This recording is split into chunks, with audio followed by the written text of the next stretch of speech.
Bom dia, boa tarde, boa noite, minhas amigas e meus amigos, tudo bem com vocês?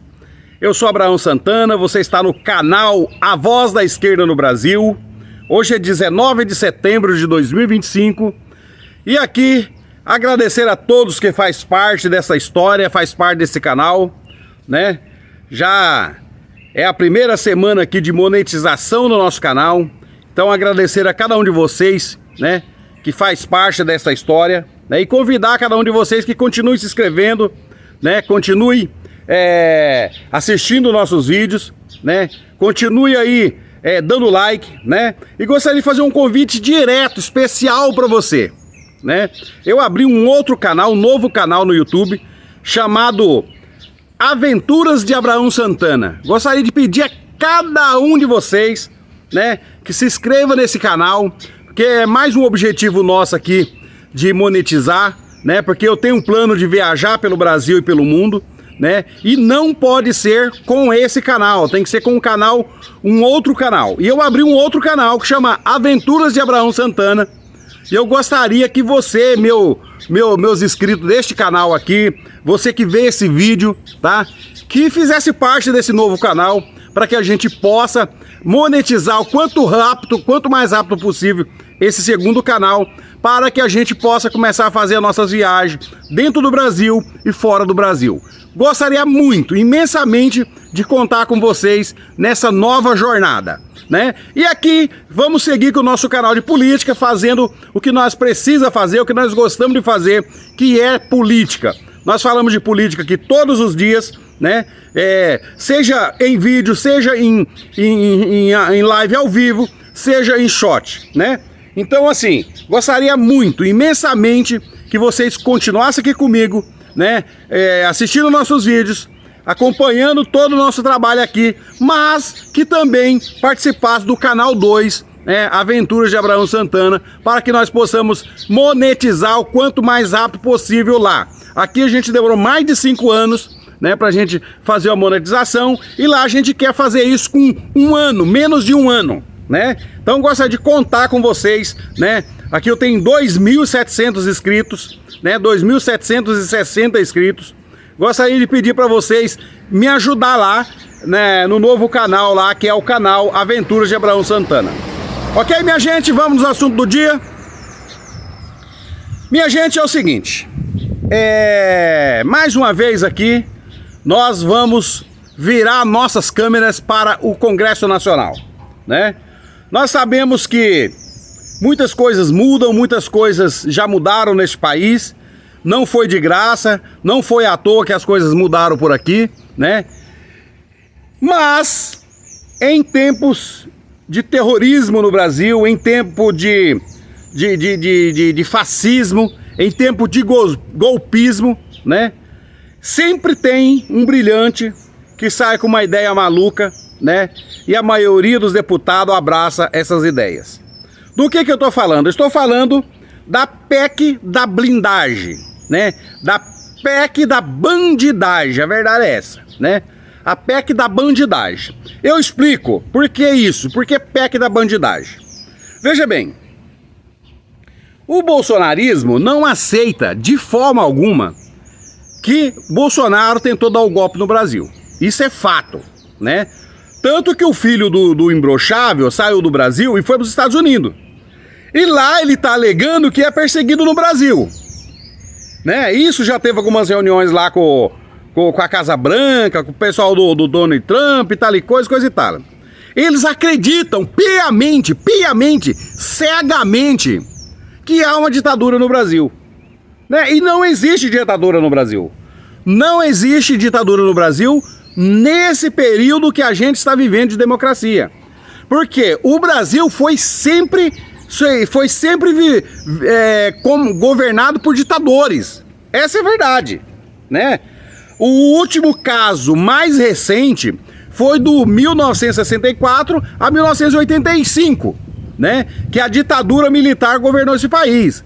Mas se a gente puxar o fio do novelo e voltar na história, e voltar um pouco mais na história, a gente vai ver que o Brasil sempre foi foi golpeado, sempre teve golpe, sempre foi governado por ditadores.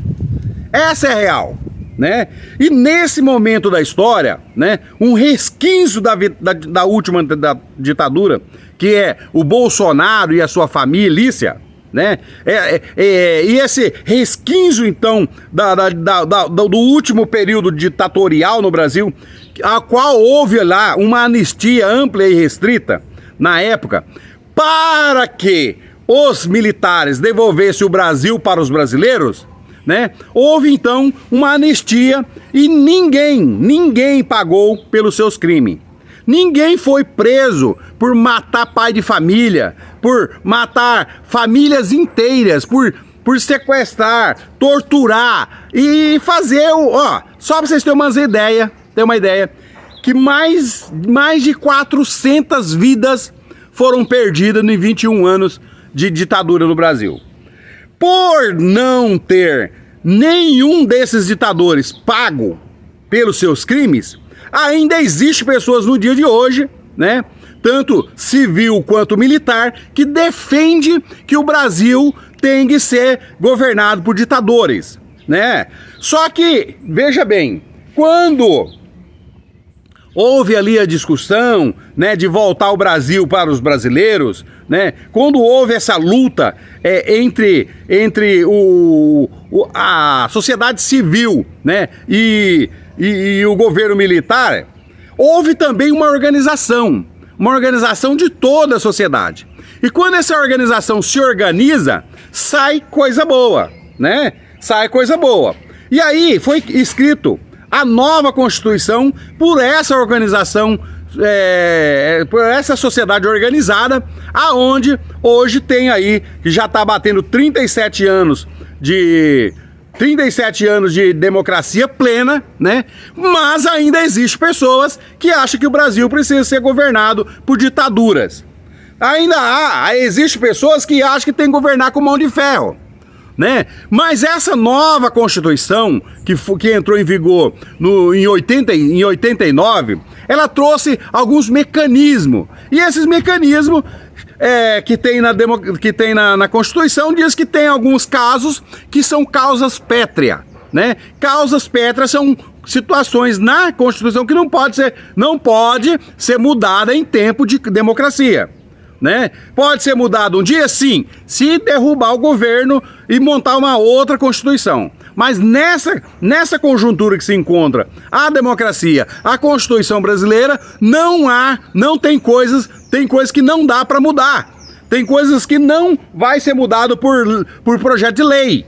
Tem coisas que não vai ser mudado por um simples votação de 503 deputados e 81 senadores, porque a Constituição não permite. Entendeu? É isso, minha gente. Entendeu qual que é o contexto de toda a coisa?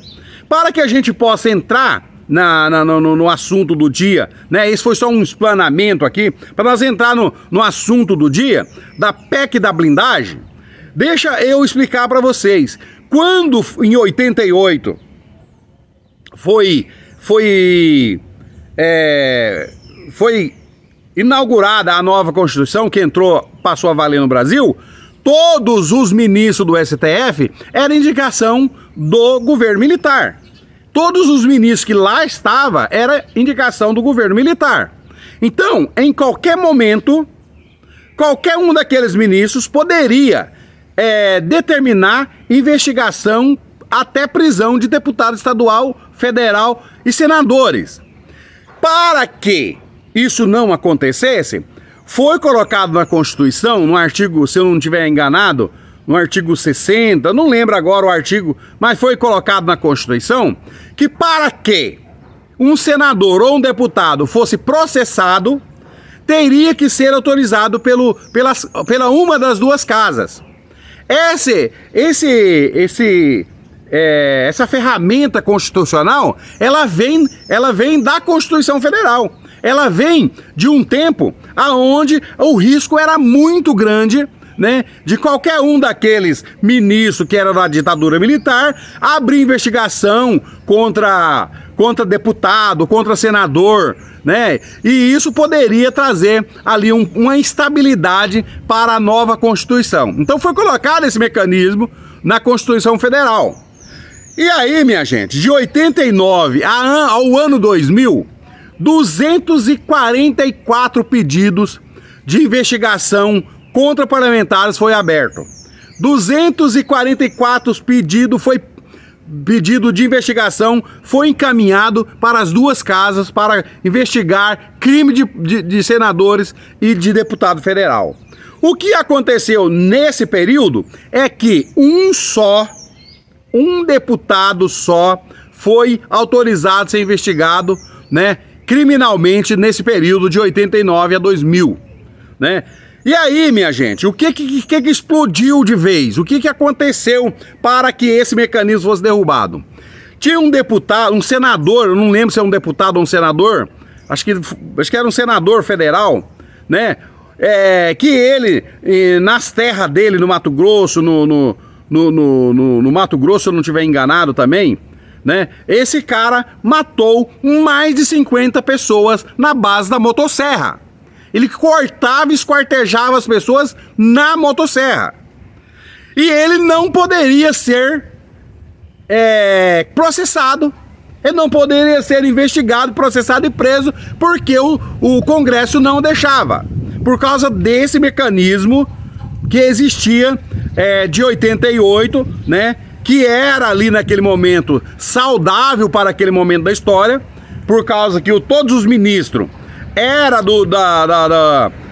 da ditadura militar, né? Então era saudável esse mecanismo naquele momento. Mas depois que foi trocado todos os ministros, não fazia mais sentido esse mecanismo. Mas ele ainda estava de pé, aonde esse senador ou deputado, não me lembro, o Hildan Breno Pascoal, eu acho que era senador, sim, se eu não estiver enganado, né? Esse cara, ele cortava as pessoas na motosserra. Foi mais de 50 pessoas que ele mandou pro além desse jeito. Aí o Congresso Nacional, né? Isso foi virando um burburinho muito grande, foi virando um problema muito grande, né? E aí o Congresso votou então a mudança na PEC, tirando esse mecanismo, né, de funcionamento então da Constituição Federal. Até então, minha gente, tudo normal, as coisas vêm rodando, vêm trocando, o cara rouba, o cara desvia dinheiro público, é investigado, o Ministério Público pede a prisão, é condenado, tudo normal, tudo belezinha, bonitinho, como manda a lei, né? Até porque no artigo 5º da Constituição diz que todos os brasileiros são igual perante a lei. Então não tem, assim, que fazer coisas diferentes. Mas o que acontece nesse momento? Nesse momento da história, a coisa muda de rumo. Por que a coisa muda de rumo? Porque em 2018, o imbrochável conseguiu ser eleito presidente da República. Jair Bolsonaro foi eleito presidente da República. E o que aconteceu aí? Ele deu todo o orçamento do país na mão do Congresso, né? Chamado orçamento secreto. E esse orçamento secreto, na mão de Arthur Lira, na mão de outros deputados lá, roubaram muita grana, mas muito dinheiro público. Afundaram o país. Tanto que quando o Bolsonaro perde a eleição e que volta...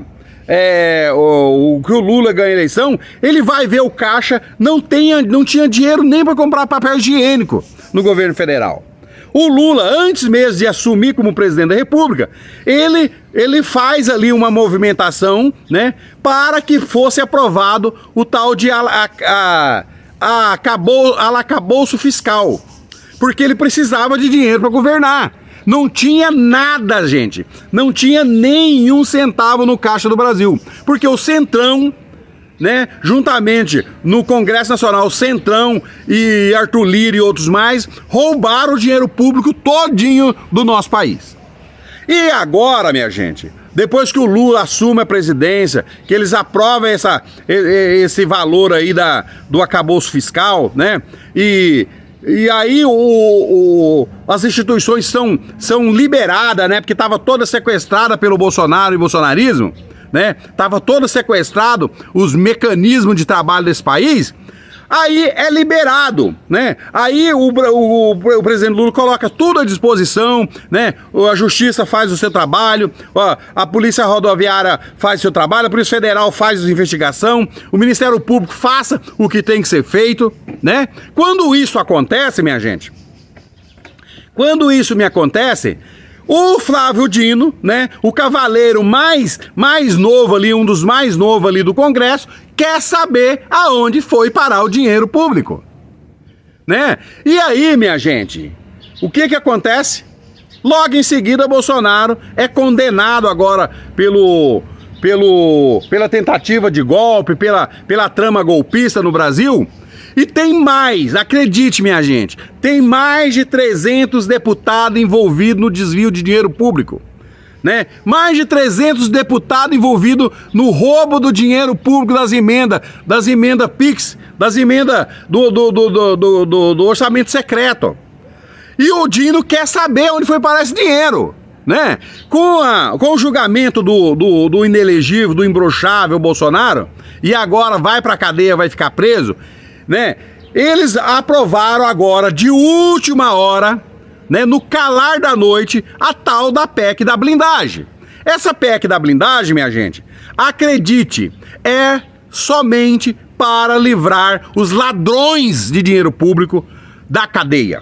Para livrar os ladrões de dinheiro público de ser investigado e condenado à prisão. Por quê? Porque eles roubaram muita grana, né? E eles insistem nessa ideia que existe uma ditadura no Brasil, mas é tudo conversa fiada. Porque eles querem esconder, né, desse dinheiro todo que eles roubaram, dessa grana toda que eles desviaram, né? E aí eles não querem prestar conta disso. Então foi um acordo da fome e a vontade de comer, né? Que é a turma do Centrão, né, que tá envolvido mais nesses roubos de dinheiro público, se uniu com a extrema-direita do bolsonarismo para poder aprovar a PEC da bandidagem, para se esconder dos crimes cometidos, né? Mas eu, que entendo um pouquinho de justiça, um pouquinho de tudo que acontece no mundo do direito, pode ser que aconteça que o Supremo não reconheça. Por que ele não reconheça? Porque quem tem processo em andamento vai continuar no processo. A lei quando vem, ela não vem para prejudicar as pessoas. Você entendeu? Então veja bem, se o cara já está sendo processado, ele já está com o processo andando no Supremo, ele vai responder. A lei não alcança ele. A lei não vai alcançar esses deputados e senadores que já estão com o processo lá no Congresso, lá no Supremo. Tá? Eu acredito que o Supremo vai se posicionar e quem tiver em processo de investigação vai continuar. Isso vai valer somente para deputados e senadores novos que vier nas próximas eleições. Então, sendo assim, a PEC da bandidagem ela vai salvar pessoas que, consequentemente, possam vir ser reeleito, né? Aí, no caso, entra na nova lei, né? Ou novos senadores, novos deputados que venham a surgir. Esse entendimento foi apresentado agora na penúltima votação no Congresso para barrar o processo contra o Ramalho e contra todo mundo envolvido no golpe. Não valeu. Quem ficou fora o Ramalho somente nos crimes cometidos depois do 8 de janeiro, que foi a quebradeira lá. Antes não, o processo correu e ele foi condenado agora. Então veja bem, pelo que eu pouco entendo disso, e eu posso afirmar para vocês que pode ser que isso aconteça, é que o Supremo vai fazer o entendimento de que quem já estava sendo processado vai continuar sendo processado e vai responder. Tá? Isso vai valer somente para novos senadores, novos deputados que venham a cometer crime depois da nova lei. Mas ainda temos um passo, uma caminhada para que isso se conclua. O Senado Federal provavelmente não vai pautar isso já, deve botar em fogos baixos, né? E mesmo chegando lá, o Lula pode vetar, né? Essa PEC da blindagem, que é prerrogativa do presidente, né? E ainda assim, chegando lá, o Supremo pode entender que isso só vai valer para novos deputados e novos senadores. Sendo assim, é a calma que a gente traz, né? Que a gente acredite que pode acontecer aí nos próximos dias, nos próximos momentos. Então é isso, minha gente. Esse foi o vídeo de hoje. Espero que vocês tenham entendido mais ou menos o que a gente trouxe aqui de informação para vocês, né? A PEC da blindagem é uma forma de esconder da justiça, né? Uma forma de não responder pelos crimes já cometidos, pelos dinheiro roubado, dinheiro público roubado, né? E a gente espera que o Supremo se posicione sobre isso e que faça valer o entendimento da maioria lá no Supremo. Então é isso, minha gente. Vamos encerrando por aqui. Peço a cada um de vocês que assista o vídeo todo, tá? Porque quanto mais tempo vocês ficar no vídeo, mais vocês vão estar ajudando a gente aqui. Porque quanto mais retenção tem, mais a gente ganha um cascainho aqui, né? Assista as propagandas dos nossos vídeos, porque agora tem propaganda em todos os vídeos, né? Essas propagandas que ajudam a pagar o cascaio nosso aqui para nós ter um dinheirinho aqui, né? Então é isso, minha gente. Eu espero que tenham gostado do vídeo. Se inscreva no canal. Vá lá no meu outro canal, Aventuras de Abraão Santana. Ajuda a gente a crescer o canal lá também. Ok, minha gente? Um beijo do gordo e até o próximo vídeo.